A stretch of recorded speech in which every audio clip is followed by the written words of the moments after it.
اب simultaneous contrast آ رہا ہے. یہ تو اہل ایمان کا ذکر تھا، اہل جنت کا. اب دوسرے لوگ، والذین ینقضون عہد اللہ، وہ لوگ جو کہ اللہ سے کیا ہوا عہد توڑ دیتے ہیں. ایک تو وہ بڑا عہد ہر انسان نے کیا ہے اس کی روح نے، الست بربکم قالوا بلا، کیا میں تمہارا رب نہیں ہوں؟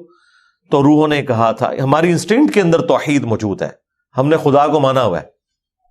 لیکن بعد میں دنیا میں آ کر کوئی شخص خدا کو رسپانس نہیں کرتا تو یہ اس کا اپنا جرم ہے.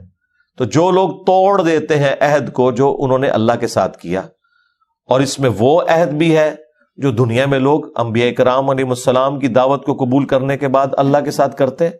جس طرح بنی اسرائیل نے عہد کیا، لیکن جب عہد کیا پیغمبروں کی نافرمانی کر کے عہد کو توڑا. من بعد میثاقہ، بعد اس کے کہ انہوں نے وہ پختہ عہد کیا تھا. وَيَقْطَعُونَ مَا أَمَرَ اللَّهُ بِهِ، اور وہ توڑ دیتے ہیں جس کا اللہ تعالیٰ نے حکم دیا تھا، أَن يُوصَل، کہ اسے جوڑا جائے، یعنی رحمی رشتے. وہ قطع رحمی کی روش اختیار کرتے ہیں، رحمی رشتوں کو توڑ دیتے ہیں. وَيُفْسِدُونَ فِي الْأَرْضِ، اور زمین میں فساد کرتے ہیں.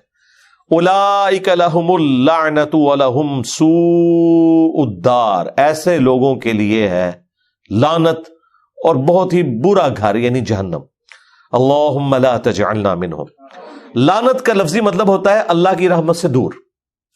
اہل ایمان جو پیغمبروں کی اتباع کرتے ہیں وہ اللہ تعالیٰ کی رحمت کے مستحق ہوتے ہیں، اور جو پیغمبروں کے باغی ہیں وہ اللہ کی لعنت کے مستحق ہوتے ہیں. لعنت کا مطلب ہے اللہ کی رحمت سے دور.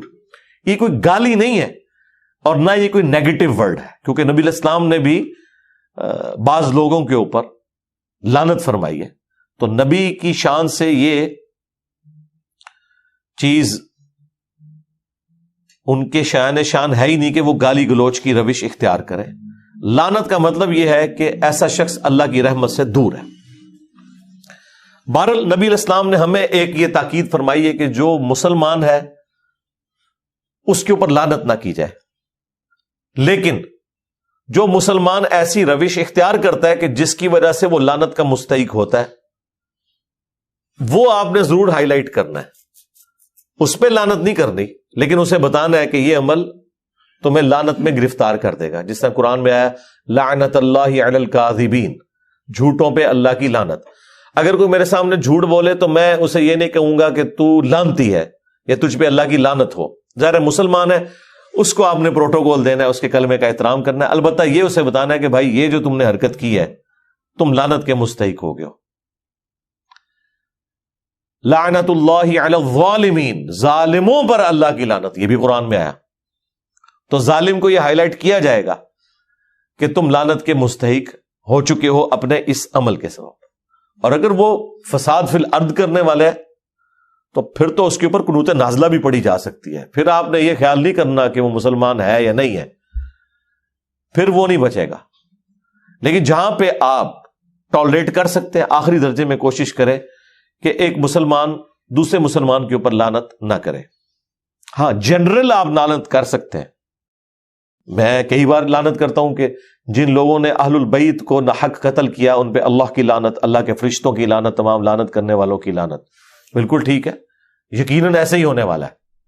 لیکن اسپیسیفکلی آپ جب کسی بندے کو مینشن کرتے ہیں تو اس بندے کا اور اس کے رب کا ایک معاملہ ہے. عین ممکن ہے کہ اس جنگ کے اندر کوئی بندہ ایسا شریک ہوا ہے کہ جسے دھوکے سے اس میں شامل کیا گیا اور وہ اس نیت سے نہیں تھا، کئی لوگ چھوڑ بھی گئے.